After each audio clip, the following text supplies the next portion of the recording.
Hey, we're moving on to Chapter 9, Electronic Commerce Software.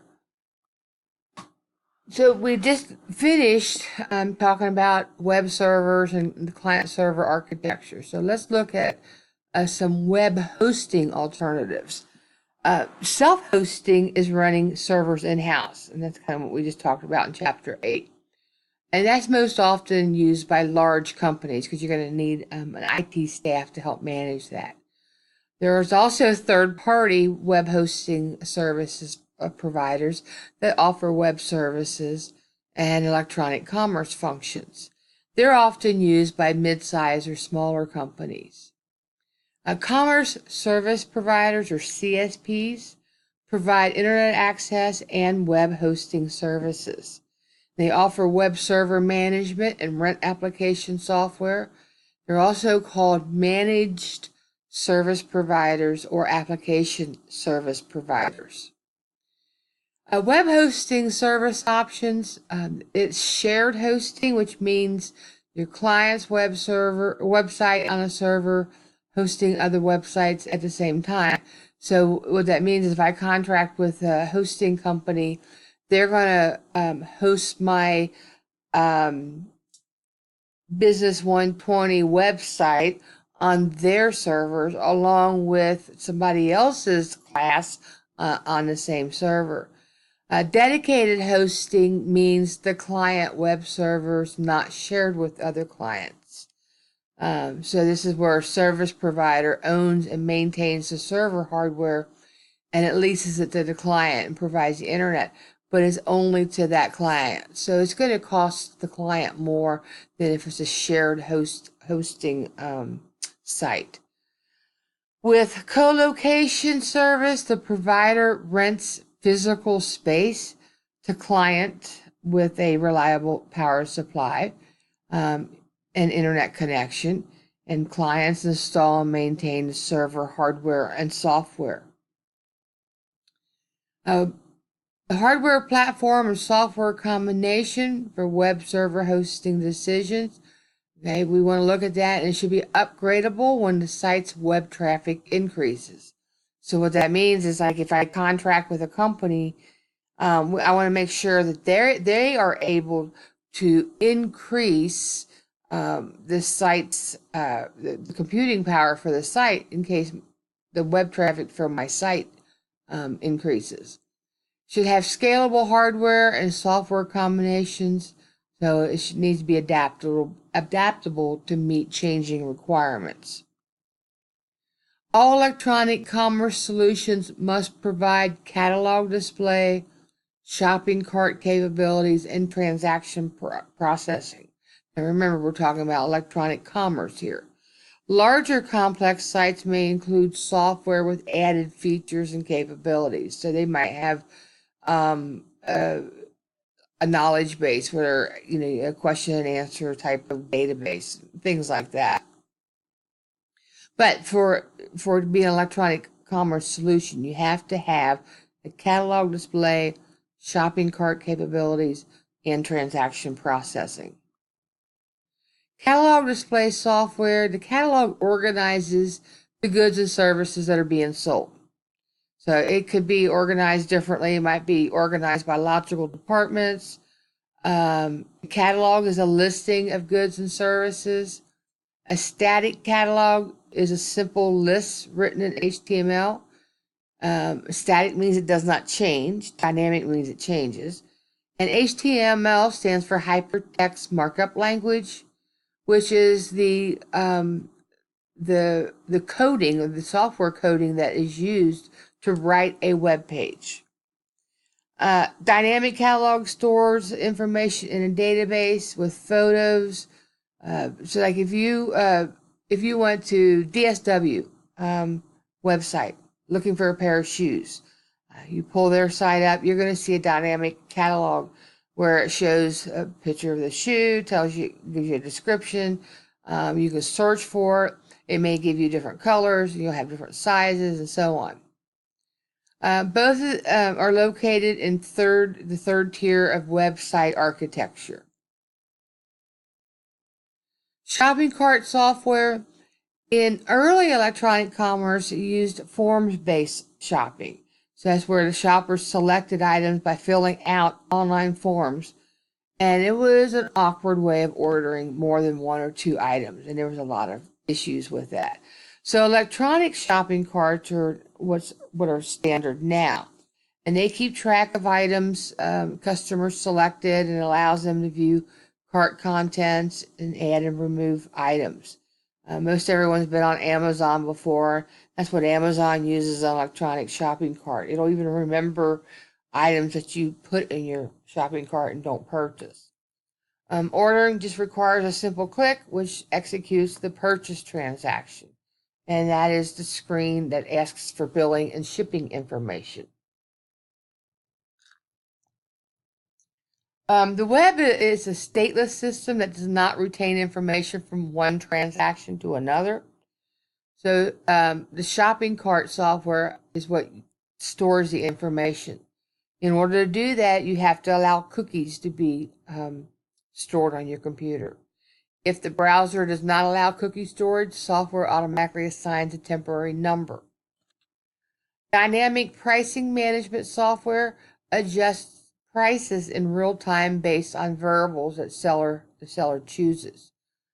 Promotion management software allows sellers to create special offers on specific products. So again, you go to an Amazon and they might have a special on blue Kool-Aid today. So that's what the promotion management software does.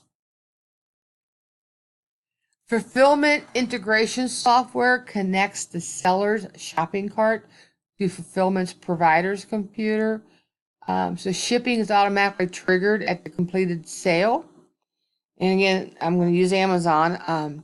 So you order 5 widgets from Amazon, and it's gonna, when you go to purchase this, it will connect and to a fulfillment provider. It will tell you right away that only 4 are available, or 2 are available, or if all 5, and then it will go ahead and start the process of the sale. So it's going to send out information on to the right department to pull the item, pack it up, and ship it out. Excuse me. Product review management software allows customers to post reviews of products. And again, you can do that on Amazon. After you purchase an item, if you're not pleased with it, you can go back in to the item and you can post a review. Or if it's an item that you love, you go in and post a review, and that helps future sellers. Product recommendation triggers are tools that respond to customers' product selection. So that can be some suggestions for related products. Like I could see, if I go on to Amazon, I order a lot of books. If I go on to Amazon and I order a particular book, all of a sudden all these suggested titles come up that may be similar to the book that I just purchased. And that would be an example of product recommendation software. Abandoned cart management software enables shopping carts to be retained for later when the customer session is terminated. Transaction processing occurs when the shopper proceeds to virtual checkout by clicking the checkout button. And that's where the electronic commerce software performs calculations. It's going to add the products together, give you a total, possibly add on shipping, tax, so on. Web browser software and seller's web server software switch into a secure communication state. And that's important because if you're giving information over the internet by credit card, you want to make sure it's a secure site. And you can see that a lot of times with HTTPS instead of HTTP. And HTTP, as you recall, stands for Hypertext Transfer Protocol. HTTPS is Hypertext Transfer Protocol Secure. So you want to make sure that the site is secure. FedEx and UPS shipping rate software integrates with this area, so that's where the shipping comes in. And you can have other calculations such as coupons, promotions, time-sensitive offers, different things like that might come into play here. Databases are highly structured information stored on a computer. Business rules are how the company does business. Database management software allows users to enter, edit, update, retrieve database information. Distributed information systems are large systems storing data in many different physical locations. And when you have distributed databases, one of the reasons that organizations will use distributed databases is for security purposes, for one, but also for any kind of disaster contingency issues. They've got the data stored in other areas. Plus, having more than one information system in a large system will allow the processing to be distributed over different servers, so it's not all done on one. MySQL database is one. It's an open source software that's owned by Oracle, and a lot of programmers will use that for databases. Under web services, software systems supporting interoperable machine-to-machine interaction over a network. This is going to be a set of software and technologies that allows computers to use the web to interact with each other directly, and it doesn't require human operators. And this is part under web services. Application Program Interface, or API, is a general name for the ways programs interconnect with each other. And web APIs are the interactions over the web.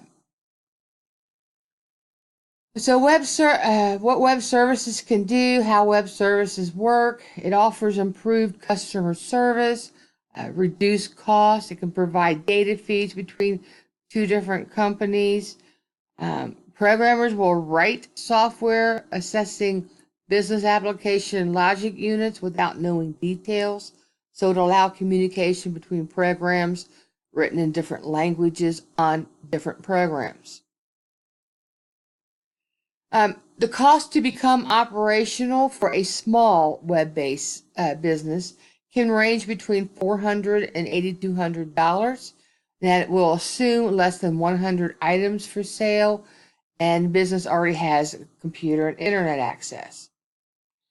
Self-hosting includes one-time basic server and router costs of, this is an approximate, of $2,000 to $10,000 plus annual costs. You might have a basic internet connection that runs from $480 to $1,800, a secure server room, your technicians, and this is again that you're hosting, required technicians $50,000 to $100,000. IT people aren't cheap. Annual total cost could be $60,000 to $100,000, and this is all for a small business. Mid-range electronic commerce software, you can see costs between $5,000 to $200,000. Operating costs can range from $1,000 to $30,000 annually, and offers the mid-range will offer connectivity to databases or to ERP systems that store inventory information. This may also include search and catalog capabilities, electronic shopping carts, credit card processing, and different things like that. IBM WebSphere Commerce Professional is a family of software components that's used in mid-sized companies, and it'll include catalog templates and the setup wizards and so things like that. And it requires programmers to use JavaScript, Java, or C++, which is all programming languages that will run on the IBM WebSphere. It costs between $50,000 and $300,000, depending on the number of servers and what options the organization chooses. Larger businesses, the requirement is